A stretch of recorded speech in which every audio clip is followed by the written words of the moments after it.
Hey everyone, welcome back to my channel. I hope you're all doing well. In today's video, which is the first episode of my new Geoarbitrage series, I'll be talking about how to live rich and spend less while living overseas. And I'll start the video by briefly defining what is geoarbitrage and why I do it. And then I'll explore some ETFs that could unlock location independence. And towards the end of the video, I'll share some strategies that I've learned living here in Asia the last 15 years. Okay, so what is geoarbitrage? Well, it's about living better for less. It's about moving from a higher cost living area to a more affordable living cost area. Around the world, a lot of people are living on less than $2,000 a month. And so I think that's why places like Southeast Asia are popular for digital nomads and people who want to retire. But it doesn't just have to be for people who are in retirement or digital nomads.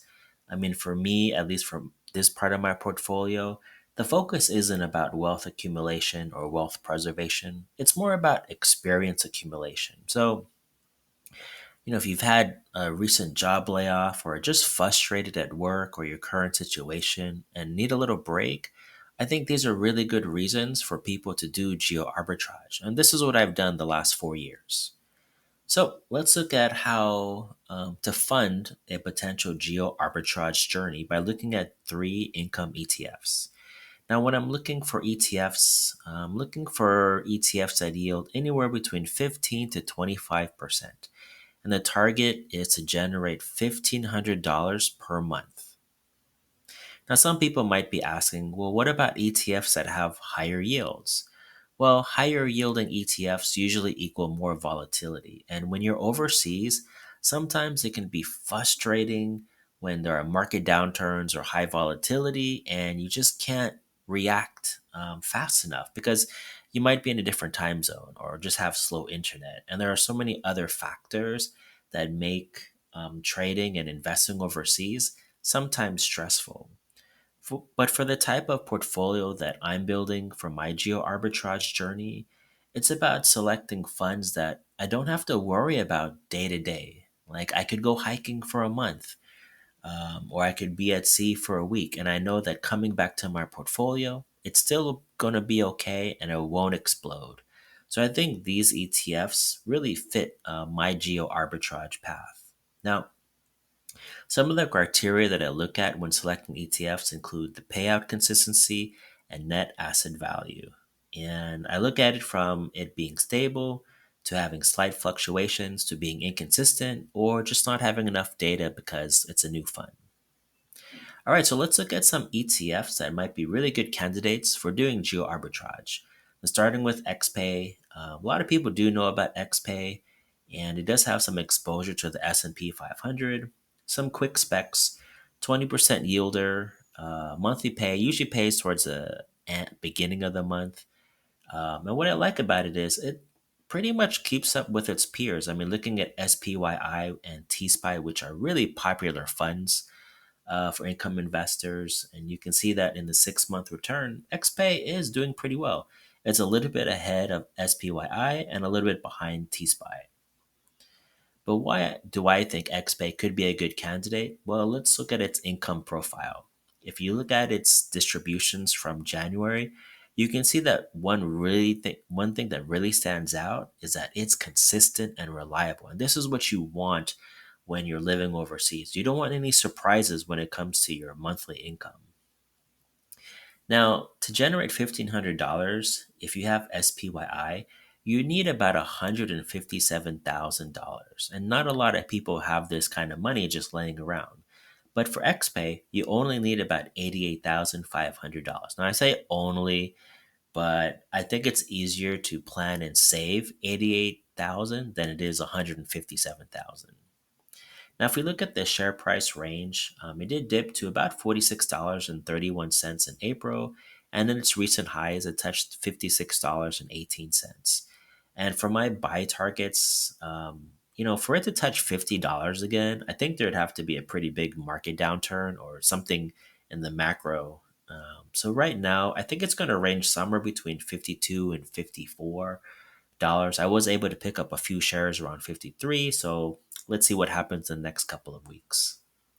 For my XPay assessment, I'm giving it an A for payout consistency. Again, it pays basically 95 cents every month.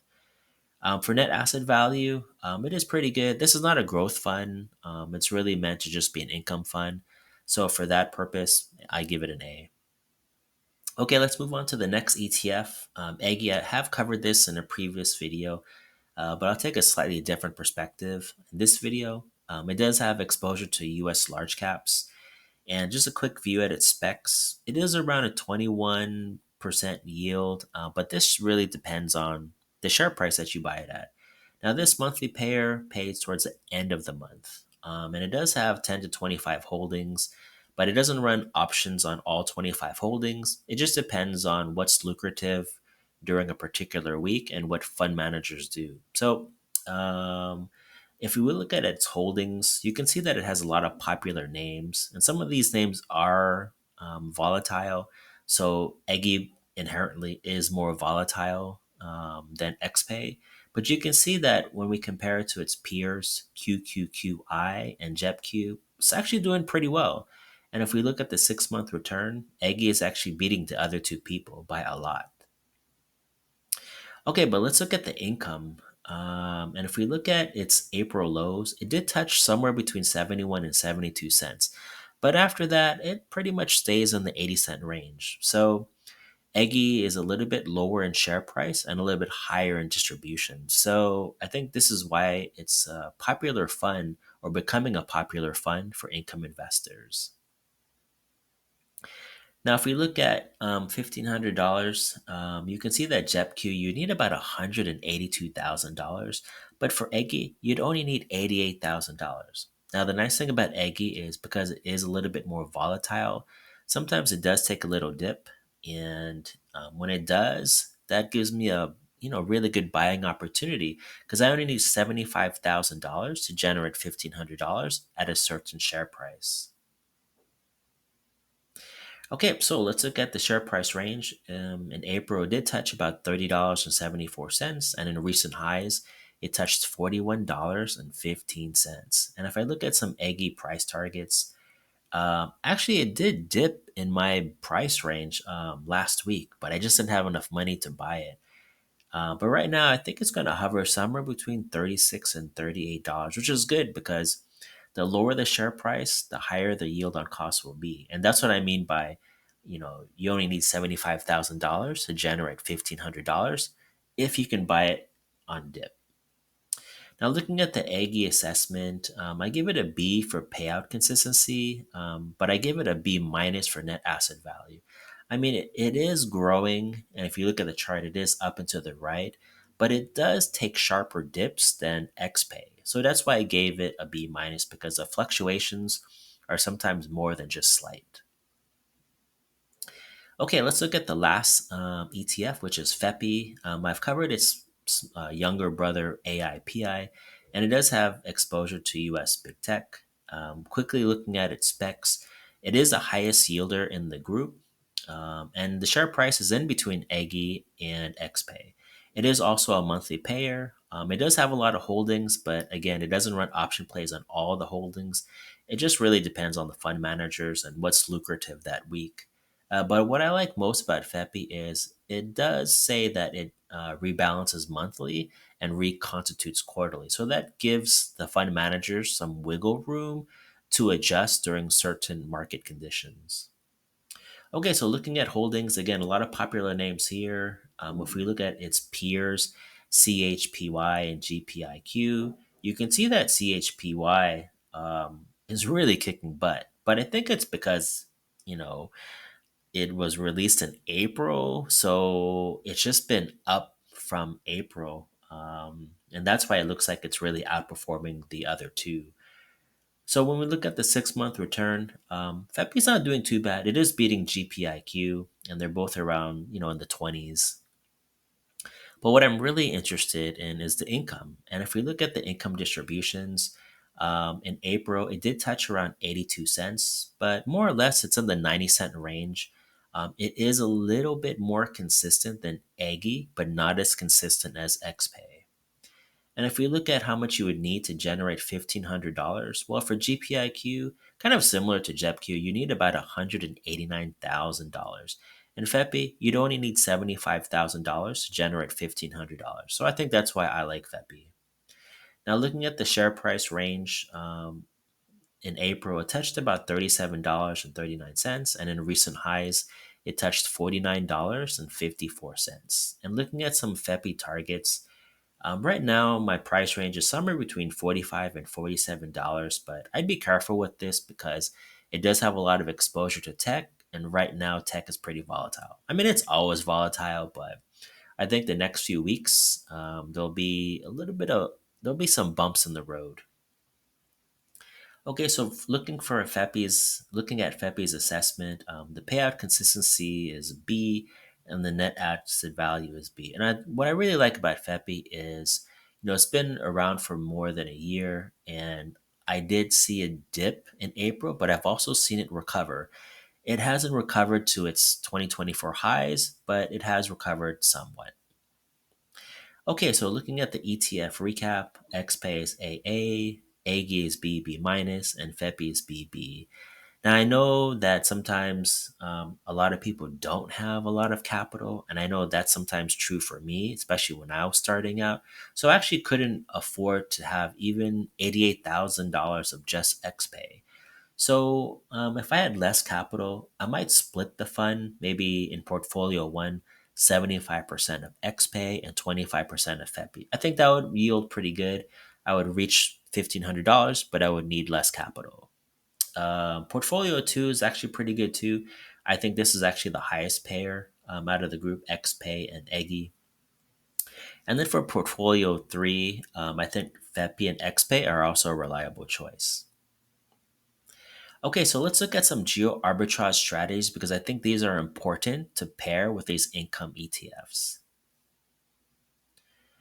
Now, I think it's important to have a cushion fund somewhere between 3 to 6 months saved. So, having these funds, just saving the income for a couple of months is really helpful because there are so many unexpected costs when moving overseas. I call it the experience tax. And for any people who've lived or moved to a new city or new country, they know exactly what I'm talking about. It's just for some reason there are a lot of upfront costs when you move to a new place. So it's always good to have a cushion fund because there are some people who do run out of money when they're overseas and they have to do some things that are really questionable. So you don't want to be in that situation. Now, for other people, and I think a lot of YouTubers and people on social media don't talk enough about this, but I think doing work exchange would pair really well with geo arbitrage and income investing.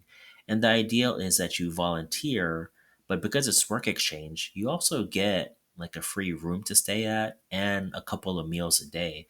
So imagine making $1,500 to $2,000 a month, but you don't have to pay for a room and you don't have to pay for some food. So imagine how far you could go with that income. And so there are a lot of projects overseas right now. Things like World Packers, Woof, and Peace Boat, and they all do kind of similar things where you collaborate with hosts, various projects from working at the front desk at a hostel or hotel to, setting up tents at a camp and various other projects. And you have to negotiate with the host, but you generally work 3 to 4 hours a day. Might work more depending on the needs of the host, and then you're free the rest of the day. For Wolf, kind of similar to World Packers, but more focused on organic farming. Similar thing. You work a few hours a day, you get to meet a lot of new people, and I think you get some really cool experiences. Now, if you have more skills in terms of teaching and language, then you could do a free cruise around the world. I mean, they have 3 month voyages, I think 2 to 3 times a year, and they dock at, gosh, I think it's more than 20 ports around the world. So imagine doing geo arbitrage, income investing, and getting a free cruise. I think this is a great way to supplement some of the, maybe not supplement's not the right word, but covering some of the costs people might have when they live overseas. Now, I know that volunteering isn't for everyone, and some people would just rather work, part time. And that's what I'm doing, which is, kind of an aspect of financial independence, retire early. And this is called barista fire. And quite a lot of people do this. There's so much work online, and you don't only have to teach online, you can do a lot of other things. Something that I'm doing is an academic grant, and there are a lot of scholarships that actually pay you to study abroad, either a language or some kind of skill. For me, I'm doing academic grants for consultation and workshops.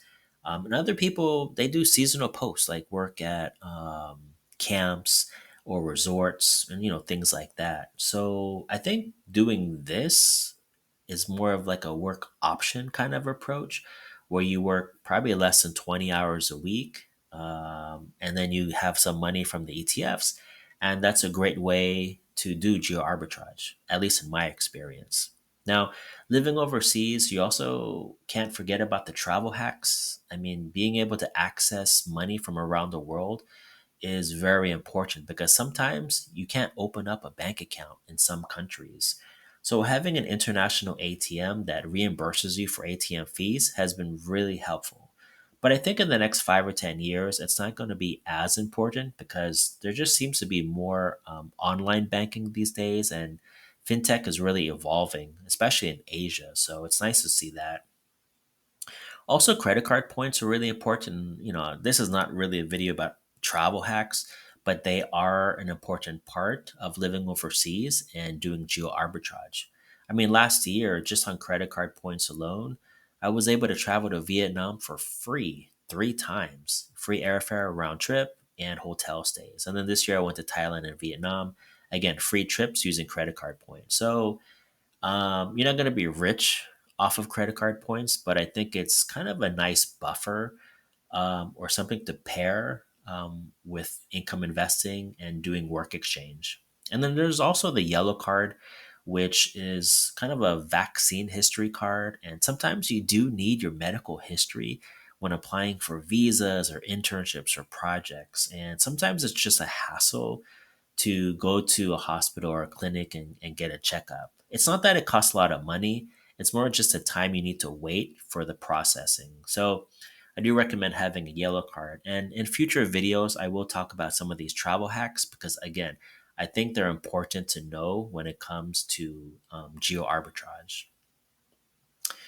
Well, I didn't want to make this video too long. I just wanted to cover some of the basics of geo arbitrage and how people could do this or how I've been doing it. And I've been doing this for the last 4 years. And income investing has evolved and it's made geo arbitrage even easier to do. So I hope to show people more videos about geo arbitrage, especially in Asia, because I think this is one of the best places to actually do geo arbitrage. So I hope you'll stay for future videos. I also cover a lot of information about achieving financial freedom and just living here in Asia. So I hope you'll like this video and subscribe. Thanks for watching. Again, please like this video and subscribe to watch more free content on achieving financial freedom and living in Asia. Thanks again for stopping by, and I hope to see you in the next video. Take care. Peace. This video is for entertainment purposes only. It is not intended as financial advice. Consult with a qualified financial advisor before making any investment decisions.